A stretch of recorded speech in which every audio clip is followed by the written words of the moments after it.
Rebonjour à tous. On est de retour dans la série où je prends ce compte et je le monte jusqu'à un îlot de 1500. Nous sommes présentement à 818. Finalement, traverser la barre des 800. On commence une partie. On joue contre Miasmi. Mi. Je sais pas comment prononcer, mais c'est pas grave. E4, parfait. Qu'est-ce qu'on joue? La Caro-Can. C6, suivi de D5 pour venir contrôler le centre. Ok, on peut quand même continuer avec notre plan. Ici, cavalier C3, je pense que ce n'est pas l'idéal parce que euh, dans la Caro-Can, les blancs veulent venir jouer le coup C3 avec leur pion pour venir supporter leur pion dans le centre. Ok, je ne suis pas familier avec cette variation-ci. Euh, je je sais pas si on devrait prendre. Je pense qu'on peut prendre parce que je veux développer mon fou. Je peux pas le développer nulle part. Ici, ça bloque mon pion. Mon cavalier, je peux pas le développer. Et mon autre cavalier, si je le développe, mon adversaire peut jouer E5. Donc je vais tout simplement capturer dans le centre.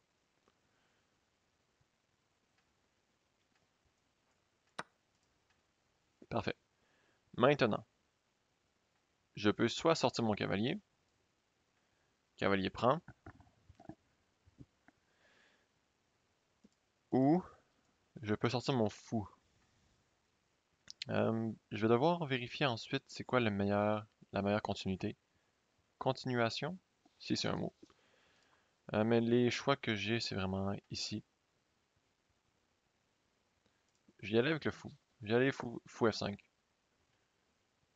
Question de développer avec un tempo. Ensuite, je vais sortir mon cavalier. Jouer. Hmm.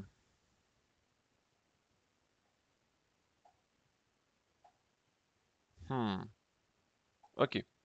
On peut.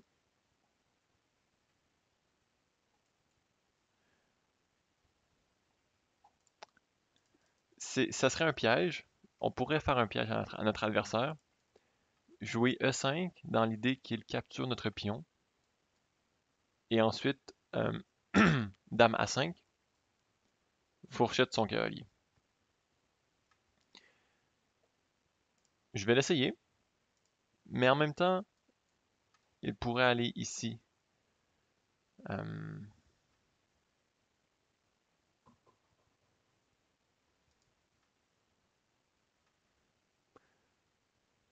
hmm,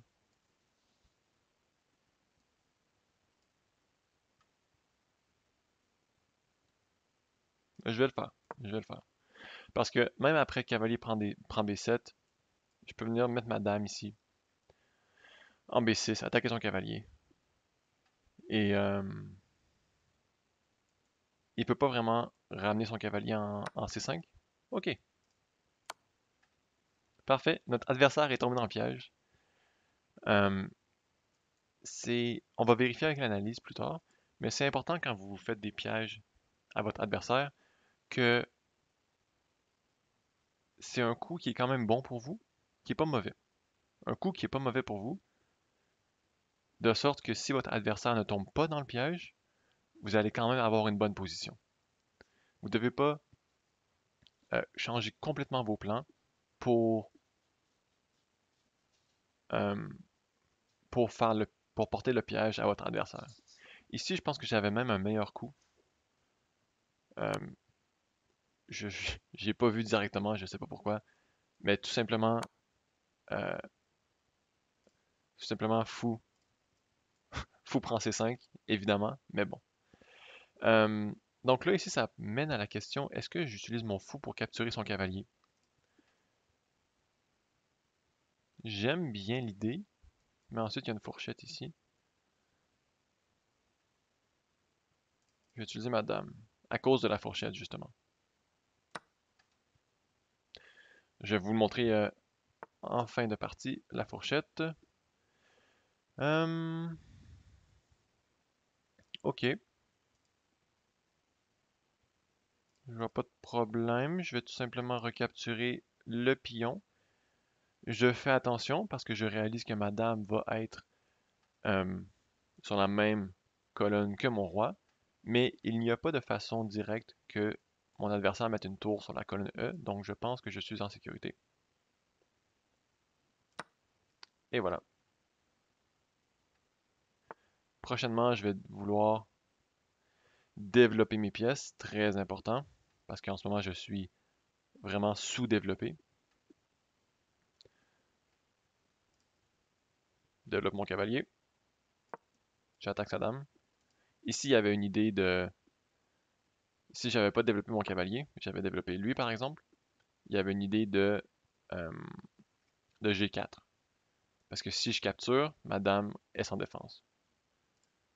Toujours faire attention à ça.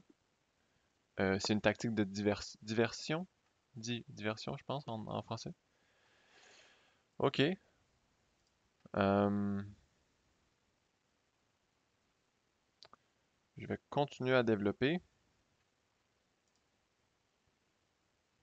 Je vois pas le problème pour l'instant. Il n'y a pas de menace. Je développe mon cavalier.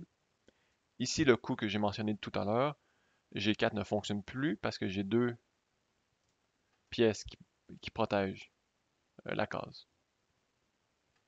Reste qu'il faut que je fasse attention tout de même. Ici, peut-être un rond, un rond, un roc au long pourrait être possible pour lui.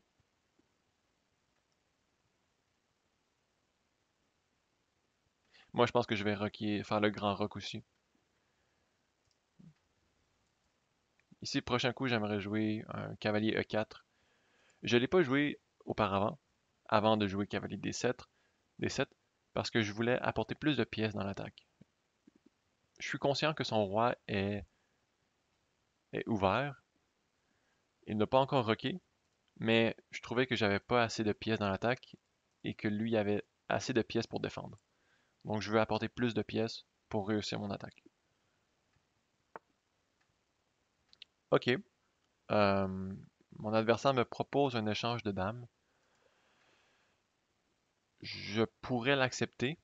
Pourquoi? Parce que quand on a des pièces supplémentaires, par exemple ici j'ai capturé un cavalier, mon adversaire a capturé aucune de mes pièces, les échanges équivalentes sont toujours bonnes pour nous si on a une pièce de plus à capturer. Parce que si toutes les pièces finissent par être échangées, vous allez avoir une pièce contre 0 pièce, donc c'est certain que vous gagnez. Par contre, ici, on- il y a un terme qui existe pour dire que on veut faire les échanges sur nos termes à nous. Par exemple, ici, madame est protégée par mon cavalier. Donc, j'ai pas besoin de... Je ne suis pas forcé à capturer sa dame. Donc, je peux faire un coup de développement durant mon tour, et si lui décide de capturer ma dame, je recapture.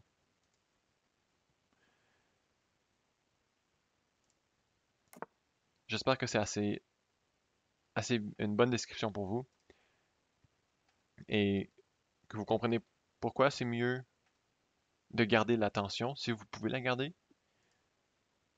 Parce que dans un scénario, l'attention est ouverte, est brisée. Dans l'autre scénario, la tension reste, mais vous avez une pièce de plus de développer. Donc c'est toujours bon. Ok, donc ici, il menace de capturer ma dame. Donc je pourrais capturer sa dame et le recapturer avec son fou. Ensuite, j'ai plusieurs options. J'aimerais amener mon autre fou dans la partie. Est-ce que je suis forcé à faire un échange de dames? Je vais le faire. Et vous allez voir ensuite comment on fait pour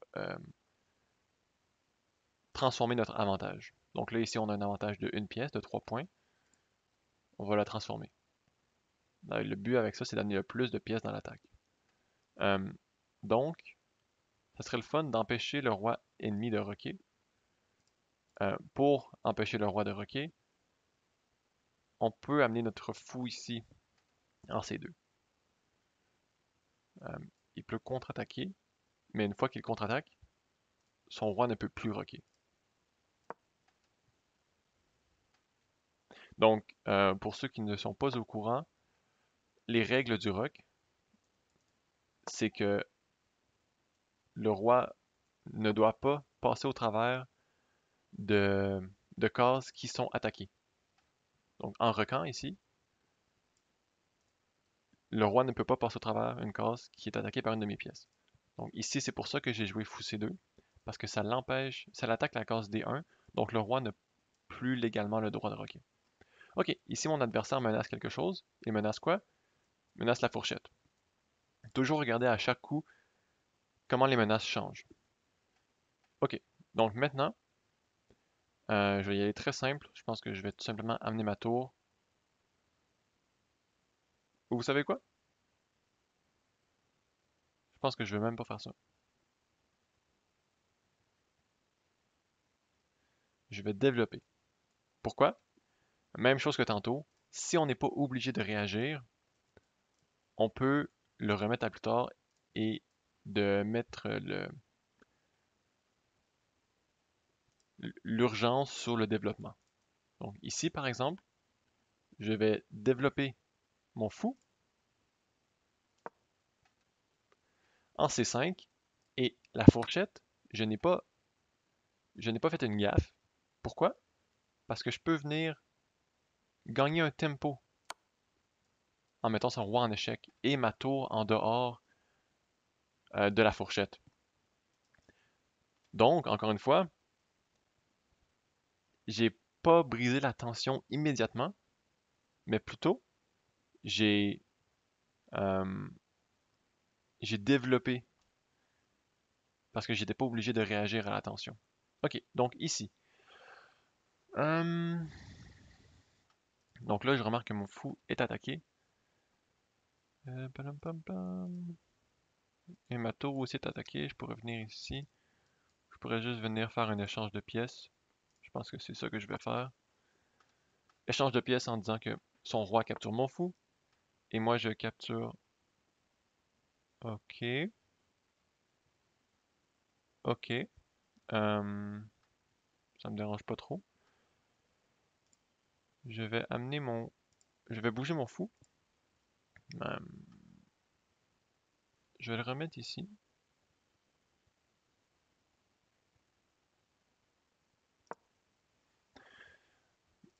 La tâche que mon fou avait en B2, en C2, pardon, est finie. Son roi est pris dans le centre.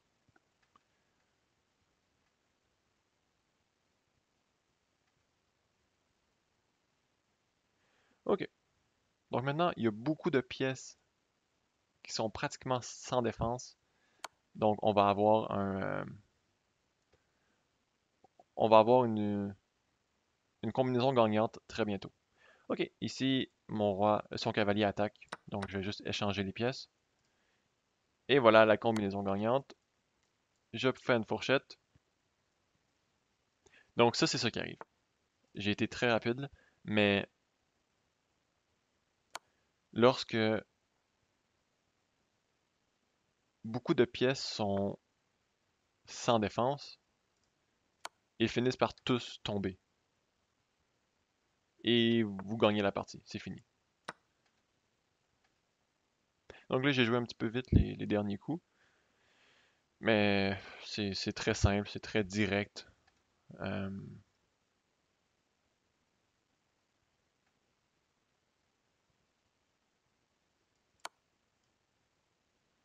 on va le regarder durant l'analyse.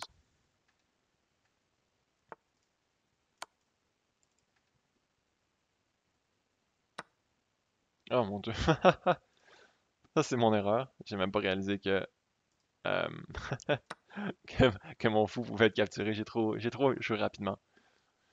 Mais c'est pas grave, ça arrive à tout le monde. Vous allez voir qu'on peut quand même gagner la partie. Je vais tout simplement capturer ces pions. Question de me laisser de la place pour mettre le roi dans un... On appelle ça un filet d'échec et mat. Donc là, il faut regarder qu'est-ce qui est attaqué, qu'est-ce qui est défendu. Mon cavalier défend ces deux cases-ci. Mon autre cavalier, ces deux cases-ci. Les pions ici. Donc tout est presque défendu. Bon, ici, mon adversaire tombe dans une fourchette. Donc, je vais juste prendre avantage. Ici, un bon... Ah non, il peut même pas aller là. Donc, ça, c'est défendu par ma tour. Défendu par mon cavalier.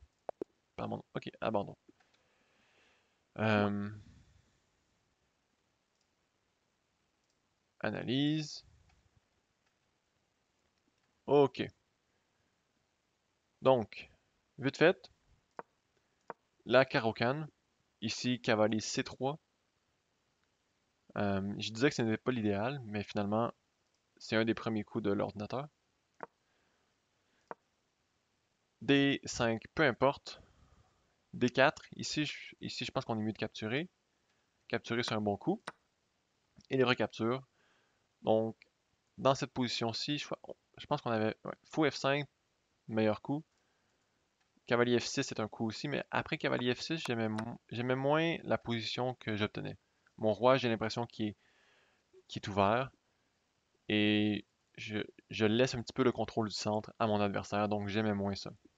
C'est pour ça que j'ai été pour fou F5. Il bouge son cavalier. Ok, donc vous voyez ici, E5, c'est le meilleur coup. Donc, c'est ce que j'expliquais durant la partie. Si vous pouvez poser une trappe pour votre adversaire, il ne faut pas le faire euh, en donnant votre avantage. Il faut le faire en gardant votre avantage. Donc, ce que je veux dire par là, si je m'explique bien, c'est que si poser un piège à votre adversaire vous donne une moins bonne position, faites-le pas. Mais si poser un piège garde votre position égale ou meilleure, vous pouvez le faire. Parce que votre adversaire ne va pas nécessairement tomber dans le piège. Donc, dans le cas que votre adversaire voit le piège et réagit d'une bonne façon, vous ne voulez pas être laissé avec une moins bonne position. Donc ici, E5, il n'y a rien de mal à jouer E5. Le point de E5, c'est qu'il ne peut pas recapturer le pion parce que son pion défend le cavalier. Et un autre point, dont ce que j'ai joué durant ma partie, c'est que j'avais une fourchette ici avec Dame A5. Mais ce qui était encore meilleur ici, évidemment, c'est d'échanger les dames, enlever le droit de roc à son roi, et ensuite de venir capturer le cavalier et mettre de la pression sur le pion F2. Malheureusement, moi, j'ai été pour le direct Dame A5, qui est totalement correct. Il attaque ma dame, je bouge ma dame. Je m'assure qu'il n'y ait pas d'attaque sur la colonne en E, parce que ma dame et mon roi sont sur la même colonne. Il développe, il ne menace rien. Donc, je développe. Pardon, il ne menace pas rien. Ce que je voulais dire par là, c'est que je peux développer en attaquant sa dame. Par exemple, un coup comme cavalier D7, j'aimais moins parce que je pensais qu'il avait le coup. Ici, G4. Ok, mais on peut jouer ici G6. Mais ce que je voulais dire par le coup G4 que j'ai expliqué brièvement durant la partie, c'est une tactique d'attraction. Donc, ça nous tente, il essaie de nous tenter de capturer le pion. Et en capturant le pion, ma dame deviendrait non défendue. Dans ce cas-ci, vu qu'on a joué cavalier D7, ma dame est quand même défendue. Mais bon, ça fait tomber une pièce. Euh, un coup, par exemple, je sais pas moi, fou ici, fou E7. Là, j'avais pensé ici, ici, ici. Donc ça, c'est vraiment pas bon. Donc c'est ce que je voulais dire avec le coup G4. Mais on a développé notre cavalier en attaquant la dame, donc avec un tempo, c'est toujours bon. Si vous pouvez développer une pièce avec un tempo, c'est très bon, faites-le. Ici, la dame menace rien, je développe. Il bouge la dame. Moment très important, vous devez faire les échanges euh, sur on your terms. Vous devez les faire quand que vous voulez les faire.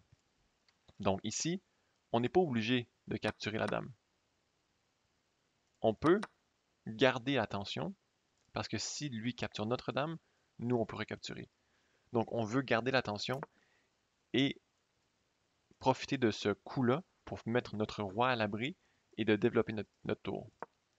Maintenant, il attaque notre dame pour de vrai. Donc, on est mieux de recapturer. Recapture, recapture. Ici, fou C2 pour empêcher le roi de roquer. OK. Un moment intéressant ici. La fourchette est menacée, mais j'ai laissé la fourchette tomber parce que j'ai remarqué que après cavalier prend F7, j'avais tour E8 échec. Mais maintenant que je regarde ça, je pense qu'il avait peut-être un meilleur coup. Laissez-moi regarder. Ok, non, c'était bon. C'était bon. Ok, donc ici je bouge ma tour pour laisser la possibilité de l'échange. Souvenez-vous que lorsque vous avez des pièces de plus, l'échange est bonne. Il développe, je retraite mon fou. Je fais les échanges s'ils sont bonnes pour moi. Et voilà, ça c'est ce qui se passe quand vous avez trop de pièces non défendues dans le centre du jeu. Vous tombez victime à des tactiques.